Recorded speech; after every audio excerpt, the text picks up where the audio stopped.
విపరీత ప్రతిభాషలేమిటికి నుర్వినాథ, ఈ పుత్రగాత్ర పరిష్వంగ సుఖంబుసే కొనుము. ముక్తాహార కర్పూర సాంద్రపరాగ ప్రసరంబు చందనము చంద్రజోస్నయున్ పుత్రగాత్ర పరిష్వంగమునట్లు జీవులకు హృదయంబే కడున్ సైతమే. ఈ పద్యాన్ని కూడా భావాన్ని చూద్దాం. చూడండి, 8వ పద్యానికి భావం చూడండి. ఓ దుష్యంత మహారాజా, విరుద్ధమైన మాటలు మారు మాటలు ఎందుకు? ఈ మీ పుత్రుడిని కౌగిలించుకోండి, ఇతని ఆలింగనం వలన కలిగే సుఖాన్ని అనుభవించండి. ముత్యాల హారాలు, పచ్చ కర్పూరపు పొడి మొదలైనవి ఏవి కూడా ఇంతటి సుఖాన్ని, గొప్ప చల్లదనాన్ని కలిగించలేవని భావము. తర్వాత మరొక అద్భుతమైనటువంటి పద్యం ఉంది, అది కూడా చూసి మనం ర్యాపిడ్ రివిజన్కి వెళ్దాం. సో ఈ పాఠానికే చాలా మంచి పద్యము, అన్ని పద్యాలు చాలా గొప్పవి. ఇది మరి ఈ పాఠం యొక్క హెడ్డింగ్ ధర్మబోధ అనేటువంటి ఆ శూన్రత వ్రతాన్ని గురించి తెలిపేటువంటి పద్యము. నుతజల పూరితంబులగు నూతులు నూరిటి కంటే, ఇది వరుస క్రమంలో అడిగేటువంటి పద్యము. నుతజల పూరితంబులగు నూతులు నూరిటి కంటే, శూన్రత వ్రత ఒక బావి మేలు. మరి బావులు నూరిటి కంటే నొక్క సత్క్రతువది మేలు. తత్క్రతు శతంబున కంటే సుతుండు మేలు. తత్సుత శతంబు కంటే నొక శూన్రత వాక్యము మేలు చూడగన్. చాలా చక్కని పద్యం అండి, ఒకసారి మళ్ళీ అర్థం చేసుకోండి. నుతజల పూరితంబులగు నూతులు నూరిటి కంటే, శూన్రత వ్రత ఒక బావి మేలు. మరి బావులు నూరిటి కంటే నొక్క సత్క్రతువది మేలు. తత్క్రతు శతంబున కంటే సుతుండు మేలు. తత్సుత శతంబు కంటే నొక శూన్రత వాక్యము మేలు చూడగన్.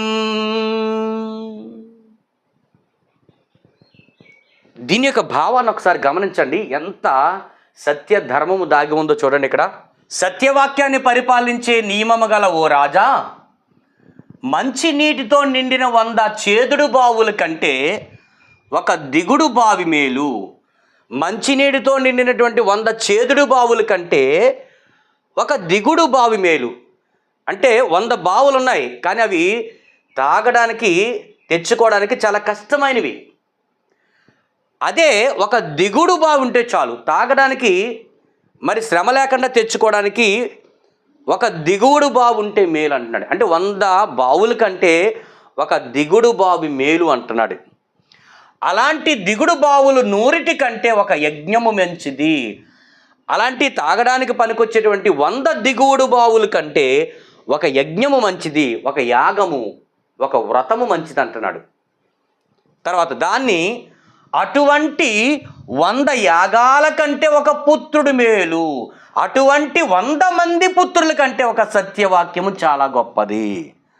ఏంటి సార్, అలాంటి 100 మంది కొడుకులు ఉండే కంటే ఒక సత్యవాక్యము గొప్పదని చెప్పేటువంటి పాఠమే. అంటే ఈ అన్నిటికంటే చివరికి ఏది గొప్పదండి?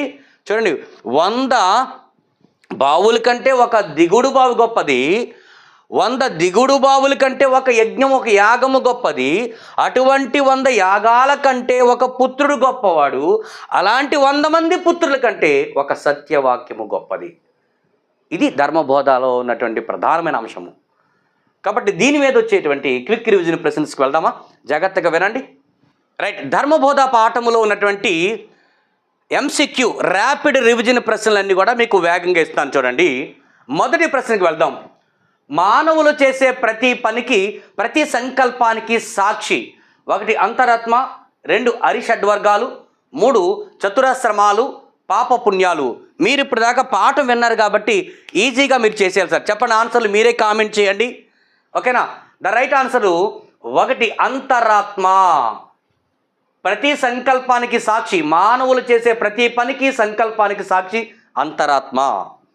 రెండవ ప్రశ్న, శకుంతలను సంరక్షించిన పక్షుల పేరు? సుఖములు, పికములు, శకుంతలములు, నెమళ్ళు. కామెంట్ చేయండి త్వరగా. Right sir, the right answer 3 శకుంతములు. మూడవ ప్రశ్న, శకుంతల దుష్యంతుడు మధ్య జరిగిన వివాహము. శకుంతల దుష్యంతుడు మధ్య జరిగిన వివాహం ఏంటి సార్? 1 దైవ వివాహము, గాంధర్వ వివాహము, బ్రాహ్మ వివాహము, రాక్షస వివాహము. 2 రైట్ ఆన్సర్, గాంధర్వ వివాహము. 4వ ప్రశ్న, శకుంతల పెంపుడు తండ్రి ఎవరు? విశ్వామిత్రుడు, వశిష్ఠుడు, అంగీరసుడు, కణ్వుడు. కామెంట్ చేయండి సార్. ద రైట్ ఆన్సర్ పెంపుడు తండ్రి కణ్వుడు, కణ్వ మహర్షి. 5వ ప్రశ్న, ఇతిహాసంలో దేనికి ప్రాధాన్యం ఉంటుంది? వర్ణనలు, కథ, నాటకీయత, అలంకారాలు. ఇతిహాసంలో కథకు ప్రాధాన్యత ఉంటుందని చెప్పుకున్నాం. Right answer 2. 6 ధర్మబోధ పాఠము మహాభారతంలోని ఈ భాగములోనిది. ఆది పర్వం ప్రథమాశ్వాసం, ఆది పర్వం ద్వితీయాశ్వాసం, ఆది పర్వం తృతీయాశ్వాసం, ఆది పర్వం చతుర్థాశ్వాసం. కామెంట్ చేయండి సార్ త్వరగా. ద రైట్ ఆన్సర్ 4 ఆది పర్వం చతుర్థాశ్వాసం. 7వ ప్రశ్న, నన్నయ్య గురించి ప్రవచనాలలో సత్యాలను గుర్తించండి. సత్యము, నన్నయ్య గారి గురించి మీకు ముందు చెప్పాను. నన్నయ్య రాజరాజ నరేంద్రుని యొక్క ఆస్థాన కవి, ఇది సత్యమే. చాముండికా విలాసము, ఇంద్ర విజయము వీరి రచనలు, ఇది సత్యమే. శంభుదాసుడు వీరు బిరుదు అన్నాడు. నన్నయ్య బిరుదు ఆది కవి, వాగను శాసనుడు, అంటే ఇది కాదు ఆయన యొక్క బిరుదు. పావులూరి మల్లన్న, మల్లియ రచన వీరి సమకాలికులు, అంటే ఇది కూడా సత్యమే. సో దీన్ని బట్టి మనం ఆన్సరు ఏంటి సార్? 1 ఆ, 2వది ఆ, తర్వాత ఈ 3 ఎక్కడున్నాయి చూస్తే అది ఆన్సరు. ఆ ఈ చూడండి ఎక్కడున్నా సార్? ఆ ఈ. So 3 right answer. తర్వాత 8 ఎరుక అంటే అర్థము. ఎరుక అంటే 1 సంపద, 2 తెలివి, 3 పదవి, 4 ఆస్తి. తెలిస్తే కామెంట్ చేయండి, వెంటనే మీరు అక్కడ కామెంట్ చేయొచ్చు. ఎరుక అంటే ద రైట్ ఆన్సరు తెలివి 2. 9వ ప్రశ్న, పరిష్వంగము పర్యాయ పదాలు. పరిష్వంగ సుఖము అనేది మాటకి మనకి పద్యంలో ఇచ్చాడు, అందుకని మీకు 3 పద్యాలు చదివించాను. సో పరిష్వంగము అంటే పర్యాయ పదాలు 1 కౌగిలి ఆలింగనము, పరిరంభం హరిచందనం, వ్రతం పరిరంభం, సోతకం ఆలింగనం. పర్యాయ పదాలు అంటే same meaning sir. The right answer 1 కౌగిలి ఆలింగనం. 10వ ప్రశ్న, ఎరుక అనే పదానికి నానార్థాలు. ఇందాక ఎరుక అనేది అర్థం అడిగాడు, ఇప్పుడు ఎరుక అనే దానికి నానార్థాలు, డిఫరెంట్ మీనింగ్స్. 1 తెలివి పరిచయము, 2 మెలకువ కరకు, 3 మెలకువ ఎరుక, 4 మెలకువ పరక. ద రైట్ ఆన్సర్ 1 తెలివి పరిచయము. 11వ ప్రశ్న, బూచి ఈ పదానికి ప్రకృతి పదము. బూచి అనే పదానికి ప్రకృతి పదం, అంటే బూచి అనేది వికృతి పదము, దీనికి ప్రకృతి పదం బూచాడు, భూతము, భూతి, విభూతి. కాబట్టి ద రైట్ ఆన్సర్ బూచి అంటే దాని ప్రకృతి పదము భూతము. భూతము.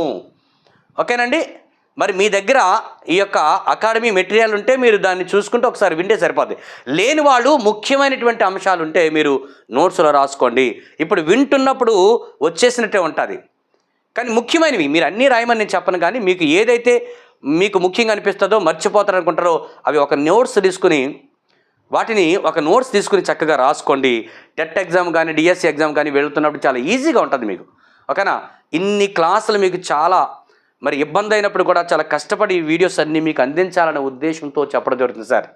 కాబట్టి ఈ వీడియోస్ అన్నీ మీకు యూట్యూబ్లో ఫ్రీగా ఉచితంగా దొరుకుతున్నాయి, కాబట్టి చక్కగా వినండి. మీరు క్వాలిఫై అయితే హ్యాపీగా క్వాలిఫై అయినన్ని ఒక మెసేజ్ నాకు ఫార్వర్డ్ చేయండి. Thank you very much. మరి 12వ ప్రశ్నకి వెళదాం. 12వ ప్రశ్న, విసుమానము. విసుమానం అనే పదానికి ప్రకృతి పదం అడిగాడు. విశ్వాసము, విస్మయము, విశేషము, విస్మితము. సార్ విసుమానము అనేటువంటి ఆ వికృతి పదానికి ప్రకృతి ఏంటంటే ద రైట్ ఆన్సర్ 2 విస్మయము. విస్మయము అనే పదం ప్రకృతి అయితే దీనికి వికృతి పదం ఏంటి సార్? విసుమానము. కొత్త కొత్త పదాలు వస్తాయి, ఇలాంటివి రాసుకోండి. 13వ ప్రశ్న, ధర్మజ్ఞుడు సమాసం పేరు చెప్పమన్నాడు. చెప్పగలరు ఎవరన్నా? ధర్మజ్ఞుడు అనేది ఇందులో ఏ సమాసం అవుతుందో? ద్వితీయ తత్పురుష సమాసము, తృతీయ తత్పురుష సమాసము, చతుర్థి తత్పురుష సమాసము, పంచమి తత్పురుష సమాసము. ధర్మజ్ఞుడు సమాసం పేరు. ఓకేనా? ద రైట్ ఆన్సర్ ఒకటండి సార్, ద్వితీయ తత్పురుష సమాసము. విగ్రహవాక్యం ఎలా చెప్పడం జరుగుతుందంటే ధర్మమును తెలిసినవాడు, ధర్మమును నువ్వు వచ్చింది కాబట్టి ద్వితీయ తత్పురుష సమాసంగా మీరు గమనించాలి.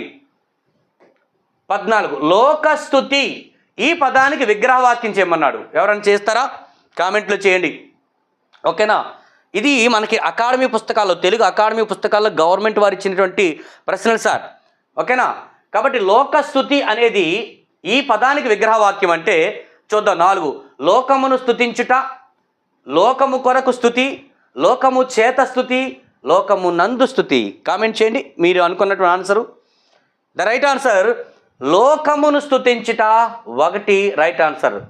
ఎందుకంటే లోకస్తుతి అంటే లోకాన్ని స్తుతించటం, ఇక్కడ నువ్వు వచ్చింది. లోకమును చెప్పాలంటే ఇంకా ద్వితీయ తత్పురుష సమాసము. ఇక్కడ మీకు ఇంకా డౌట్ పోవాలంటే, ఇంకా మీకు అర్థం కావాలంటే దైవస్తుతి అన్నామండి. దైవస్తుతి, దైవస్తుతి అంటే ఎవరిని స్తుతించడం? ఇక్కడ దైవమును స్తుతించుట. అలాగ మీరు లోకస్తుతి అంటే లోకమును స్తుతించుట.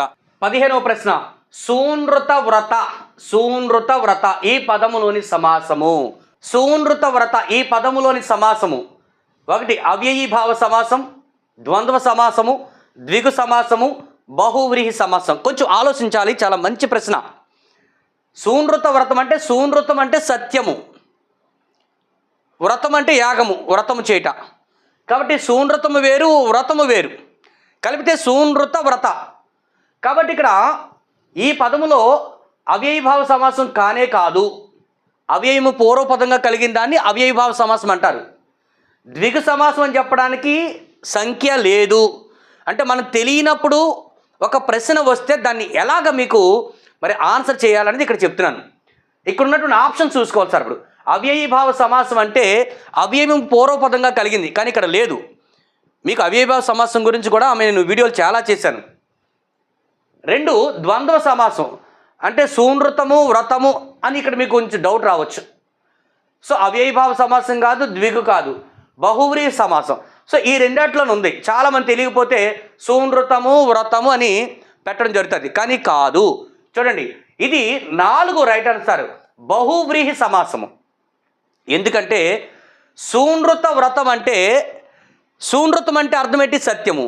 సత్యమును వ్రతముగా కలవాడు. ఇక్కడ మనం బహువ్రీహి సమాసం తీసుకోవాలి.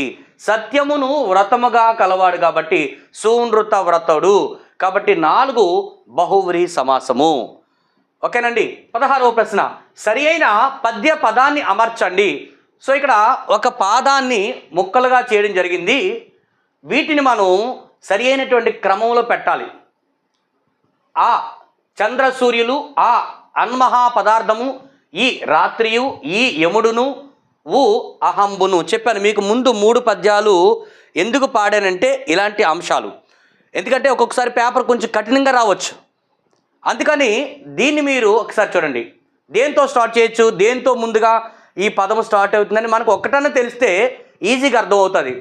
చూడండి, ఇక్కడ యముడును చంద్ర సూర్యులు దీంతో స్టార్ట్ అవుద్ది. యముడును అంటే ఈ ఎక్కడ ఉంది చూడండి. ఇక్కడ మనకి ఈ రెండో ఈ ఇక్కడ స్టార్టింగ్ మొదటి ఈతో వచ్చింది కాబట్టి దీన్ని కూడా తీసేది కాదు. ఇది ఊతో స్టార్ట్ అయింది, ఇది కాదు. సో ఇక్కడ 2 ఈలతో స్టార్ట్ అయ్యాయి. అంటే ఎలాగ మీరు ప్రశ్నకి జవాబు ఆన్సర్ చేయాలో చూడండి. ఇక్కడ ఈ ఉంది, ఇక్కడ ఈ ఉంది, కానీ యముడును చంద్ర సూర్యులు రెండోది మొదటి ఆ. కాబట్టి ఇక్కడ 4 రైట్ ఆన్సరు. అంటే ఇక్కడ 2 ఆ ఉంది కాబట్టి ఇక్కడ మొదట ఈ ఆ. యముడును చంద్ర సూర్యులు, అహంబును రాత్రియు, అన్మహాపదార్థములివియుండగా నరుడు తక్కువన నేర్చునే మృచిలన్.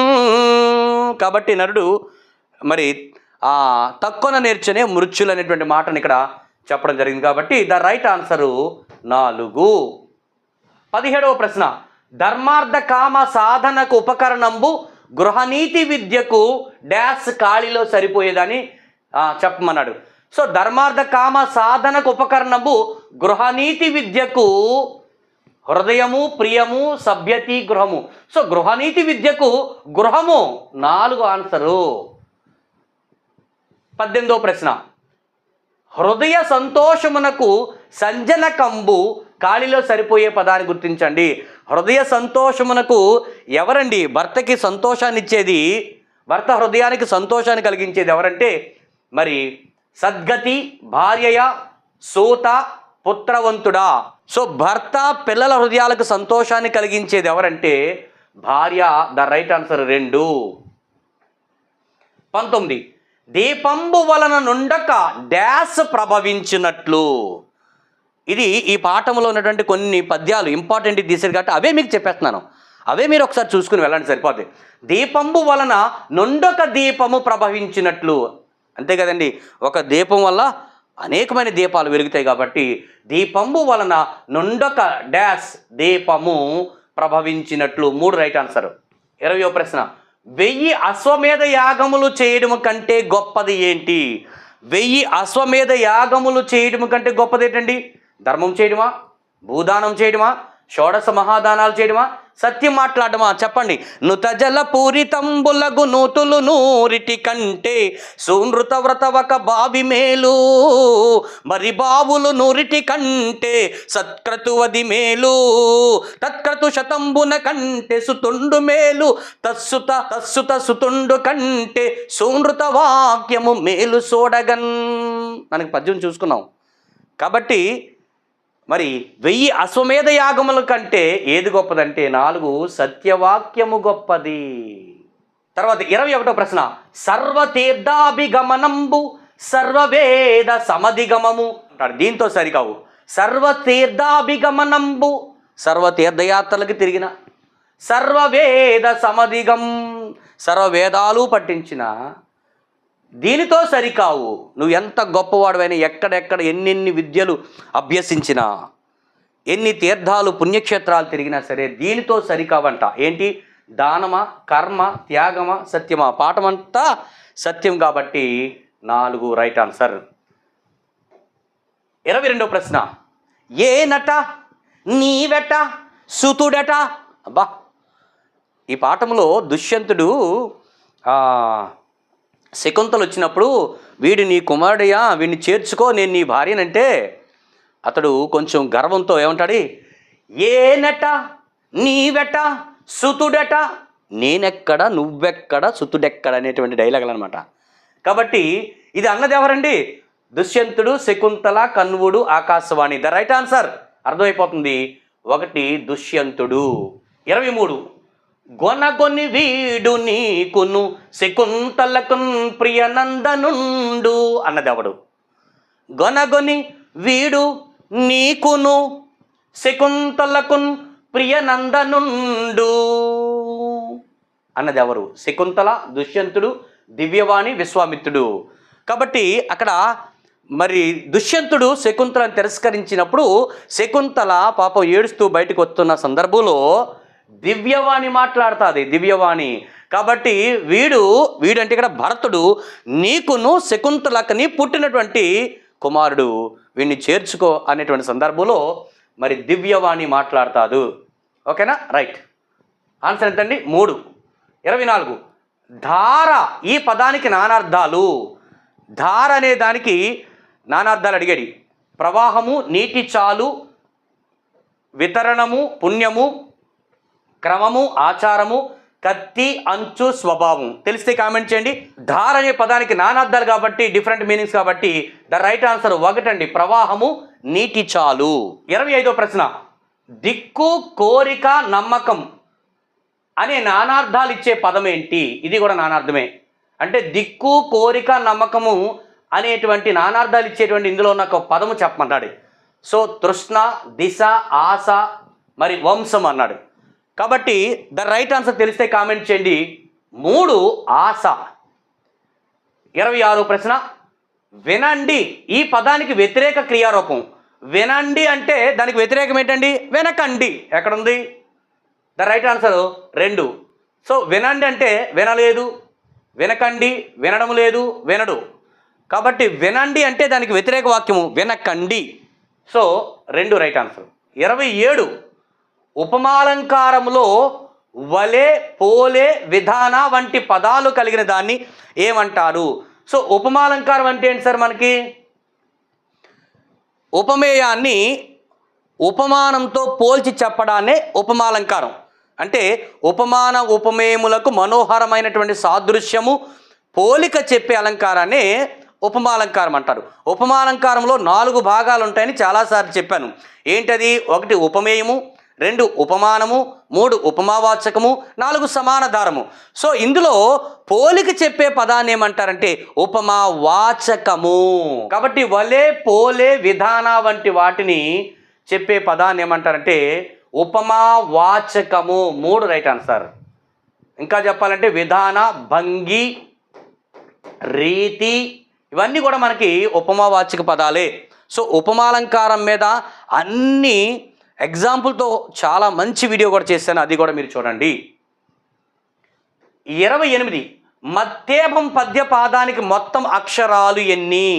సో మత్తేభం అనేటువంటి వృత్తపద్యం ఉంది. ఆ వృత్తపద్యానికి ప్రతి పాదానికి మొత్తం అక్షరాలు ఎన్ని అన్నాడు.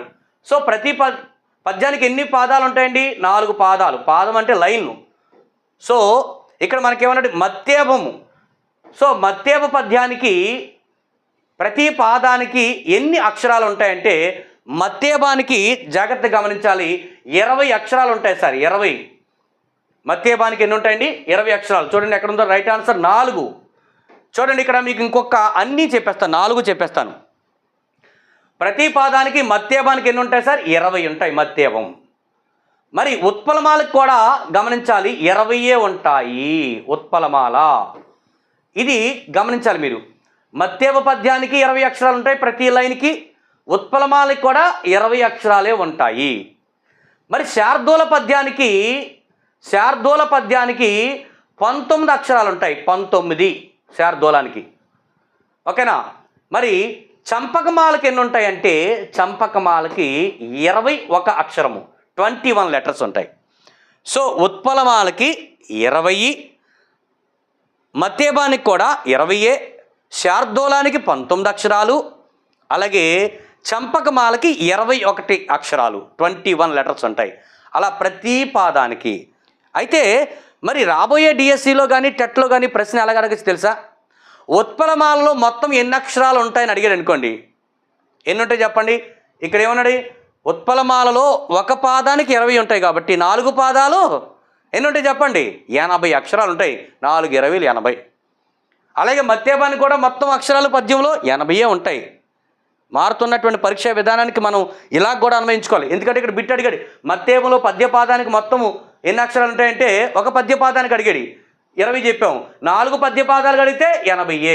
ఉత్పలమాలకి 80 ఉంటాయి, మత్తేభానికి 80 ఉంటాయి. అలాగా మరి చంపకమాలకి అయితే 21 ఉంటాయి కాబట్టి 84.